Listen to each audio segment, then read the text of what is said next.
detalhes porque Flávio Bolsonaro aproveitou sua viagem para os Estados Unidos para levar um recado de Jair Bolsonaro para o irmão Eduardo. Matheus Dias está conosco agora, vai trazer todos os detalhes. Seja bem-vindo. Muito boa noite, Matheus. Marcelo, boa noite para você, boa noite a quem nos acompanha. Pois é, entre os muitos pontos que Flávio Bolsonaro aproveitou nessa viagem que fez aos Estados Unidos durante o recesso parlamentar, um deles foi para encontrar o irmão Eduardo Bolsonaro e passar um recado que, segundo ele, foi dado pelo pai e ex-presidente Jair Bolsonaro. Depois, então, de visitar Jair Bolsonaro na sede da Polícia Federal, onde ele está preso, ele teria pego esse recado e retransmitido agora nessa viagem. Durante o recesso parlamentar, a Eduardo Bolsonaro, o recado esse seria para manter um discurso mais ameno esse ano e não comprar brigas, tanto com lideranças do partido quanto com pessoas presidenciáveis, candidatos presidenciáveis de outros partidos ali do centro-direita, no caso.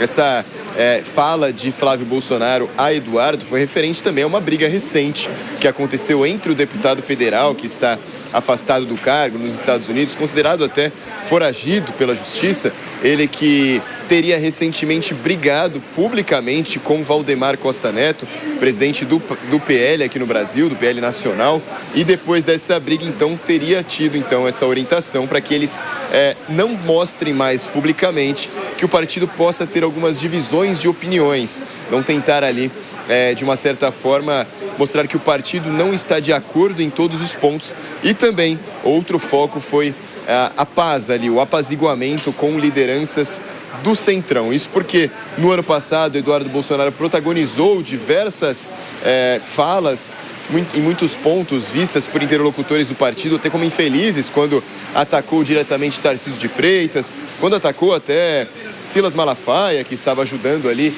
a direita nas eleições, nesse período pré-eleições. A briga, então, com líderes do Centrão não é bem vista por Jair Bolsonaro. Ele que diz que agora, mesmo que outras pessoas sejam presidenciáveis, como é o caso de Ronaldo Caiado, como é o caso de Ratinho Júnior, como é o caso de Romeu Zema, eles possam acabar saindo também na corrida presidencial por outros partidos, não é o momento de comprar brigas, porque esses candidatos, mesmo que por outros partidos, podem acabar somando forças com o PL em um suposto segundo turno, em um possível segundo turno. Então, essa é a orientação. Claro que essa viagem de Flávio Bolsonaro teve vários outros pontos também importantes. Ele mesmo negou aquela fala que disseram que ele se frustrou ao não conseguir encontrar o representante de governo dos Estados Unidos e não conseguir tirar uma foto ali junto de Eduardo Bolsonaro com o representante do governo Trump, mas, segundo ele, isso não é verdade. Ele sequer procurou ali esses representantes norte-americanos, o que disse que vai acontecer em abril, quando ele planeja uma nova viagem aos Estados Unidos, e aí sim, talvez já seja uma viagem mais de campanha, né, Marcelo? Aquela viagem para fazer, então, o palanque não só aqui no país, mas também fora dele. Matheus, estou observando aí, está chovendo forte em São Paulo? Pois é, viu, Marcelo? Está chovendo forte aqui. Nesse local onde a gente está aqui mais próximo à região central, eu pelo menos não vi nenhum foco de enchente aqui, mas por vários pontos de São Paulo, a Defesa Civil, inclusive, já alertou aí pelos celulares que realmente o estado é de atenção.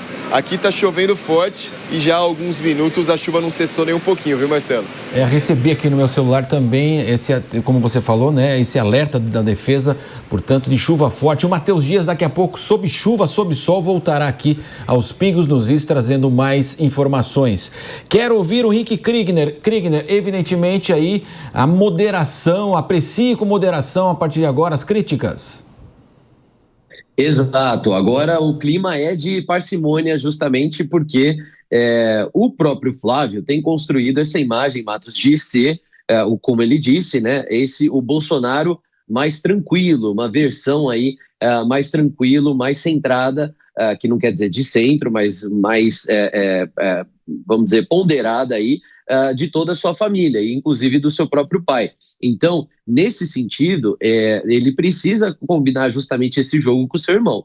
Vamos lembrar, Eduardo Bolsonaro está nos Estados Unidos impedido de voltar ao Brasil, claro que não oficialmente, mas existe uma ameaça e uma possibilidade dele ser preso caso ele volte para o Brasil, e ele está ali debaixo do de fogo de todos os lados, né? Do judiciário, por parte aqui da Câmara dos Deputados, por parte até de pessoas da direita, tantos outros que estão indo contra Eduardo Bolsonaro e que Eduardo Bolsonaro tem revidado também. Isso cria um clima de animosidade que não favorece a imagem de Flávio Bolsonaro como um líder articulador, e sim favorece como alguém que pertence a esse clã isolado, que é o que a grande mídia e muitos políticos querem pintar, né? De que a família Bolsonaro é esse clã de extrema direita, que é uma classificação, por exemplo, que eu pessoalmente discordo absolutamente.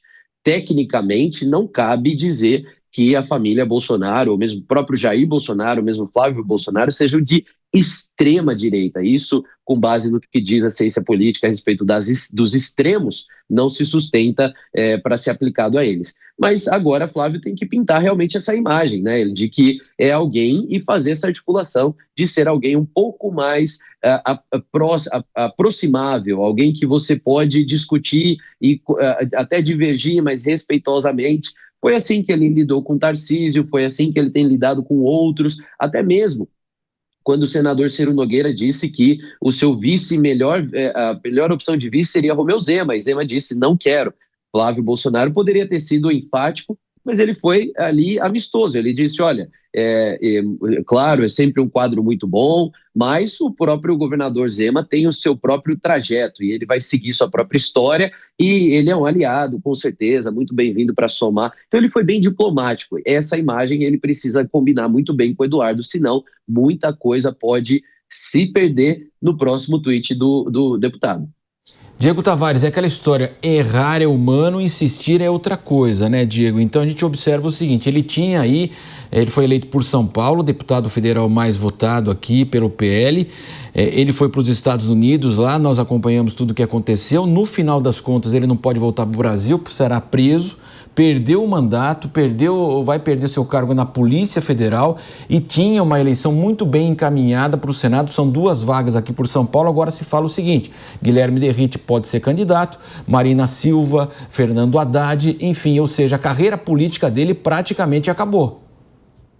Sem dúvida nenhuma, Eduardo Bolsonaro implodiu a própria carreira e pelo recado do qual Flávio Bolsonaro foi portador a pedido de Jair Bolsonaro, há risco de que ele exploda também a pré-candidatura do irmão. De algum tempo para cá, Eduardo Bolsonaro não acertou nenhuma jogada do ponto de vista estratégico.